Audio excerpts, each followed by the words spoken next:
धाकड़ खबर बेखौफसुमा बेबाक अंदाज।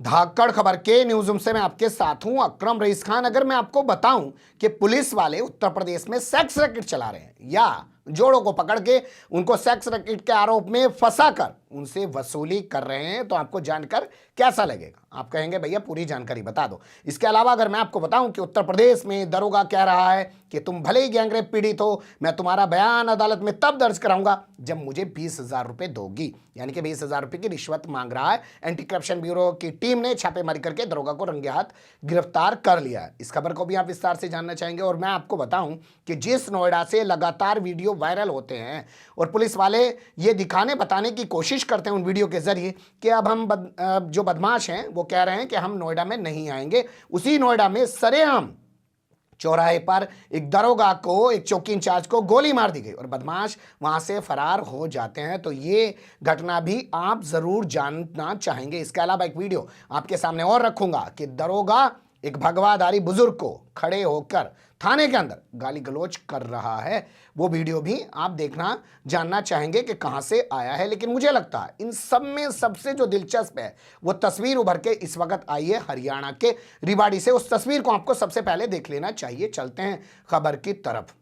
देखिए, रिवाड़ी वही जिला जहां से नरेंद्र मोदी ने 2013 में अपने चुनावी रण का आगाज किया था। यहीं पे उन्होंने चारों दिशाओं में प्रणाम करते हुए कहा था, जो रिटायर्ड फौजी हैं, कि मैं जब सत्ता में आ जाऊंगा तो 1 रैंक 1 पेंशन दूंगा। हालांकि आज तक 1 रैंक 1 पेंशन उनको नहीं मिल पाई है और पिछले मुसलसल 7 सालों से वो लोग दिल्ली के जंतर मंतर पर प्रदर्शन कर रहे हैं। हम लोगों ने भी लंबा चौड़ा कवरेज उनका किया है। हाल फिलहाल अभी कवरेज करते नहीं है, जब से कोरोना का दौर चला है बाहर जाते नहीं है और वो भी ज़्यादातर लोग वहाँ पे नहीं आ रहे हैं, लेकिन फिर भी कुछ लोग आते हैं और उन्होंने वहाँ एक बोर्ड लटका रखा है पेड़ के ऊपर जिसमें वो तारीखें लिखते रहते हैं, इतने दिन हो गए, इतने दिन हो गए, इतने दिन हो गए। उसी रिवाड़ी से खबर आ रही है। मॉडल टाउन यहाँ का एक थाना है और मॉडल टाउन थाने में तैनात है एक सिपाही जिसका नाम है अनिल। वहां तैनात है एक होमगार्ड जिसका नाम है जितेंद्र और इनका एक साथी है धर्मेंद्र। ये चले जाते हैं स्पा के अंदर। आप जानते हैं ना, मसाज पार्लर होते हैं, उनको स्पा कहा जाता है। वहां पे एक लड़की है, उसे अपनी कार में बिठा लेते हैं, उसे एक होटल में लेके जाते हैं और उस लड़की के साथ गैंगरेप की वारदात को अंजाम देते हैं। आप कल्पना करिए, जो पुलिस वाला रक्षक होना चाहिए वो भक्षक बना हुआ है। होमगार्ड भी, सिपाही भी और एक प्राइवेट आदमी भी साथ में ले रहे हैं। अब इस महिला की तहरीर पर FIR दर्ज कर ली गई है और इन तीनों को गिरफ्तार कर लिया गया है। लेकिन हरियाणा की यह तस्वीर आपके सामने रखने का मतलब यही है कि यहाँ के जो CM हैं मनोहर लाल खट्टर, वो दावे बहुत करते हैं कानून व्यवस्था को लेके, लेकिन आप देखेंगे जहाँ जहाँ भाजपाई बैठे हुए हैं सत्ता में, वहाँ की कानून व्यवस्था पूरी तरह चौपट हो चुकी है। अब दूसरी तस्वीर मैं आपके सामने रख रहा हूं उत्तर प्रदेश के प्रयागराज की, जिसका पहले नाम इलाहाबाद हुआ करता था। यहां का एक थाना है फाफामऊ। उस दिन उत्तर प्रदेश के जंगल राज से जुड़ी खबरों के ताज़ा बुलेटिन में हमने इस खबर को विस्तार से आपके सामने रखा था, नाम तक बताए थे, लेकिन आज नाम नहीं बताएंगे क्योंकि अब ये मामला दूसरा रूप ले चुका है। दलित परिवार के 4 लोगों की हत्या, माता पिता की और एक बच्चे की और एक 17 साल की लड़की की, चारों की हत्या की गई। अब कहानी निकल के कुछ इस प्रकार सामने आ रही है कि 17 साल की इस लड़की ने बहुत संघर्ष किया है। ये बताया जा रहा है कि इस लड़की के साथ गैंगरेप की वारदात को भी अंजाम दिया गया। तो ऐसे में इसके परिवार की शिनाख्त बताना सुप्रीम कोर्ट के आदेशों का उल्लंघन है, या इस लड़की की शिनाख्त बताना वो भी सुप्रीम कोर्ट के आदेशों का उल्लंघन है, उस बारे में हम आपको बताएंगे नहीं। लेकिन ये बड़ी घटना है। क्या इस बड़ी घटना को मीडिया ने आपके सामने रखा है? नहीं रखा। जबकि प्रियंका गांधी खुद यहाँ परसों पहुंची हैं और उन्होंने पीड़ित परिवार का दर्द बांटने के बाद मीडिया से बात की है। सुन लीजिए उनकी ज़बानी। किसी से मिलते हैं, ऐसा ही हादसा होता है। आगरा को देखिए, आगरा में क्या हुआ, अरुण वाल्मीकि के साथ, हाथरस में क्या हुआ, यहाँ क्या हो रहा है, जो दलितों पे अत्याचार हो रहा है, तो क्या सब चुप बैठे, सब देखते ही नहीं? तो फिर संविधान दिवस मनाने का क्या मतलब है? क्या मतलब रहा है? कुछ गिरफ्तारी हुई है? अगर शासन और प्रशासन मदद नहीं कर रहा है, ये कह रहे हैं 11 लोग, स्पष्ट कह रहे हैं कि ये लोग पहली बार नहीं, इससे पहले सितंबर में भी इसी घर में आके मारपीट की। 8 लोगों को उन्होंने अरेस्ट कर लिया है। 2020 में किया, 2020 में भी किया, 2019 में किया, 2021 में सितंबर में किया, अब आके ये काम किया। उत्तर प्रदेश की कानून व्यवस्था पहले क्यों नहीं रोका?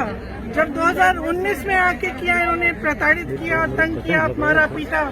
उसके बाद 2020 में, उसके बाद सितंबर में, तो रोका क्यों नहीं? यहाँ सुरक्षा क्यों नहीं दी? यहाँ पे जो आज चौकी लगाई है वो उस समय क्यों नहीं लगाई? कानून व्यवस्था दलितों के बारे में बड़ी बड़ी बातें करती हैं।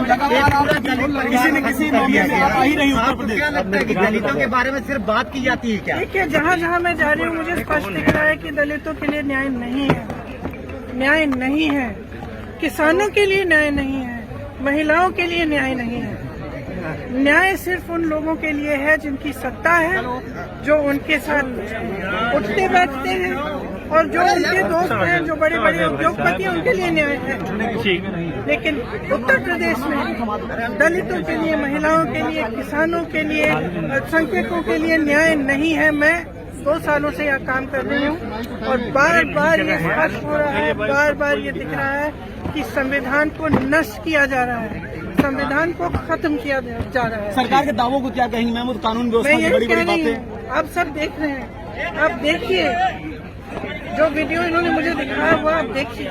क्या होना चाहिए मैम इस पूरे मामले में? आप देखिए और फिर अगर आप खुद नहीं बोलेंगे, अगर मीडिया आज नहीं खड़ी होगी। अरे रुको यार, क्या हुआ? सुन लिया आपने, प्रियंका गांधी ने बताया कि 2019 से मामला चल रहा है। अगर पुलिस समय रहते कार्रवाई करती तो ये वारदात नहीं हो पाती। 2020 में भी पुलिस ने कुछ नहीं किया, इनके परिवार पे इसी तरीके से हमला किया गया और अब इनके परिवार को मौत के घाट उतार दिया गया। पूरे परिवार को बताया जा रहा है कुल्हाड़ी से काटकर, धारदार हथियारों से काटकर इनकी हत्या की गई है। ये उत्तर प्रदेश की कानून व्यवस्था है। लेकिन अगर इसी बीच एक खबर मैं आपके सामने रखूं कि साहब बुलंदशहर में पुलिस वालों ने एक होटल पे छापा मार दिया और छापा मारने के बाद वहां से 4-5 लड़के लड़कियां पकड़ ली और कहा कि ये सेक्स रैकेट चला रहे थे। उनको थाने ले गए, उनके खिलाफ FIR दर्ज की और बाद में उनको रिहा किया। जब ये लोग घर पहुंच गए, जाके इन्होंने अपने माँ बाप से बताया, इनके माँ बाप एक्टिव हुए, मामला SSP तक पहुंचा तो यहाँ के जो SSP वो एक्टिव हुए और उन्होंने थाने में तैनात 2 सिपाहियों को सस्पेंड कर दिया और एक दरोगा को लाइन हाजिर कर दिया। पुलिस का काम यही रह गया ना, होटल में जाइए,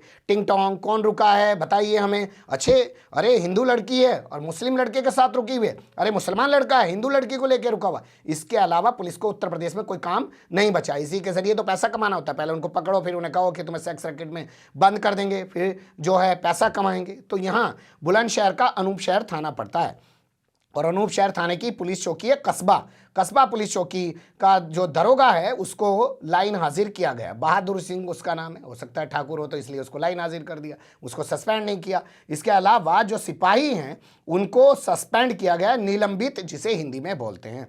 विनीत गिरी उसका एक का नाम है और दूसरे का नाम है रविकांत। इन दोनों को सस्पेंड कर दिया गया। पूरे मामले की जांच जो है आला अधिकारी को सौंप दी गई है। तो होटलों में जाके काम कर रहे हैं, लेकिन परिवार के 4 लोगों की हत्या हो जा रही है प्रयागराज में, वहां पुलिस वाले कुछ नहीं कर पा रहे हैं। अब सहारनपुर का एक वीडियो मैं आपके सामने रखने जा रहा हूं।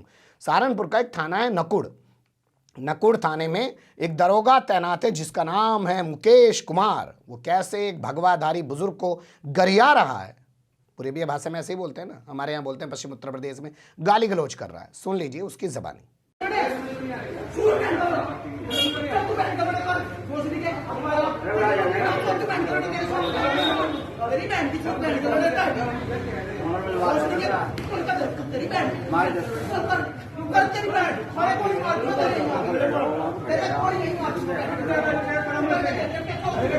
वो तो उसकी कर नहीं रही, यही नहीं खड़ी देख रही तमाशा।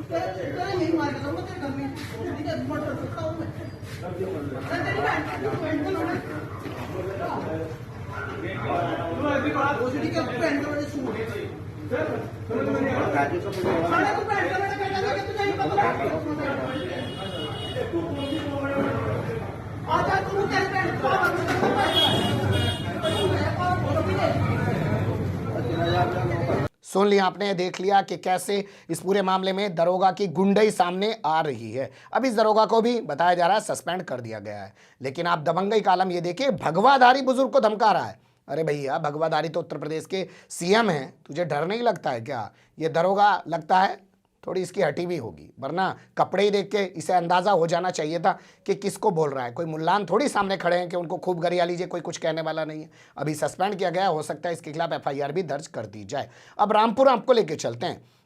रामपुर का स्वार थाना है। स्वार थाना वही इलाका जहां से आजम खान के बेटे अब्दुल्ला आजम जो हैं विधायक चुने गए हैं और उनकी विधायकी को लेकर पूरा एक हंगामा मचा हुआ है। हाई कोर्ट ने उनकी सदस्यता रद्द कर दी है, सुप्रीम कोर्ट में मामला पेंडिंग पड़ा हुआ है। तो यहाँ पे एक दरोगा हैं, वो एक जो गैंगरेप पीड़ित एक महिला है जिसने अपने ससुरालियों के खिलाफ एफआईआर दर्ज करा रखी है, उससे 20,000 रुपए की मांग कर रहे हैं। एंटी करप्शन की टीम आती है, इसको रंगे हाथों गिरफ्तार कर लेती है और मामला ना बिगड़ जाए। भाई पता चला पुलिस वाला वहाँ पे कोई हंगामा करने लग जाए, भीड़ भड़ाके का मामला है, तो इसे वहाँ से उठा के सिविल लाइन थाने ले जाते हैं और इसके खिलाफ कार्रवाई करते हैं। इस दरोगा का नाम निकल के आया सुकेंद्र कुमार। तो ये तमाम तस्वीरें आप देखते चलिएगा, आपको अंदाजा हो जाएगा कि चल क्या रहा है। अब उस तस्वीर की तरफ जिसके लिए पूरी खबर तैयार की है। नोएडा में आपने वो खबरें ज़रूर देखी होंगी कि यहाँ पर पुलिस वाले वीडियो वायरल करवाते हैं और बदमाश उसमें कहते हैं नहीं जी अब हम नोएडा नहीं आएंगे, हम नोएडा नहीं आएंगे। तो उसी नोएडा का हाल आपके सामने रखने जा रहा हूँ। यहाँ का दनकोर एक थाना है, बिलासपुर वहाँ की एक चौकी है, वहाँ का एक चौराहा है, वहाँ पे दरोगा अंकुर चौधरी खड़े होकर वाहनों की चेकिंग कर रहा है। बताया जा रहा है बाइक सवार 2 बदमाश वहाँ पे आते हैं, दरोगा उनको रुकने का इशारा करता है, किसी बात को लेकर हॉट टॉक होता है, वो पिस्टल निकालते हैं और दरोगा को गोली मार देते हैं और उसके बाद मौके से फरार हो जाते हैं। ये कहानी हर एनकाउंटर की होती है, लेकिन ये सच कहानी थी। पुलिस वाला उनको खरोंच तक नहीं पहुंचा पाता है। जहां सामने असली एनकाउंटर होता है, पुलिस वालों की उत्तर प्रदेश में पैंट गिली हो जाती है। वरना आप हर एनकाउंटर में देख सकते हैं पुलिस चेकिंग कर रही थी, बदमाशों को रुकने का इशारा किया, बदमाशों ने पुलिस पे गोली चला दी, पुलिस ने क्रॉस फायरिंग की, बदमाशों को गोली लगी, वो मर गया या घायल हो गया। लेकिन यहाँ जब बदमाश असली में गोली चला रहे हैं तो दरोगा की औकात नहीं हुई। ठीक उसी तरीके से जैसे आपने कानपुर में देखा होगा, बिकरू गांव के अंदर 8 पुलिस वाले मारे गए थे, 6 पुलिस वाले घायल हुए थे, डीसीपी समेत डीएसपी समेत 8 पुलिस वालों की मौत हुई थी। विकास दुबे और उसके किसी साथी को एक खरोंच नहीं पहुंची थी। जहां असली एनकाउंटर होता है ना, वहां ऐसे होता है। खैर बाद में पुलिस एक्टिव हुई, सीसीटीवी फुटेज निकाला और विपिन गुज्जर नाम के एक शख्स को पकड़ लिया। बताया जा रहा है ये पेशेवर अपराधी है, इस पे बहुत सारे मुकदमे दर्ज हैं, उम्र कैद की सजाएं काट रहा है, पैरोल पे आया और फरार चल रहा है। अब बताइए ये भी कितना दिलेर है।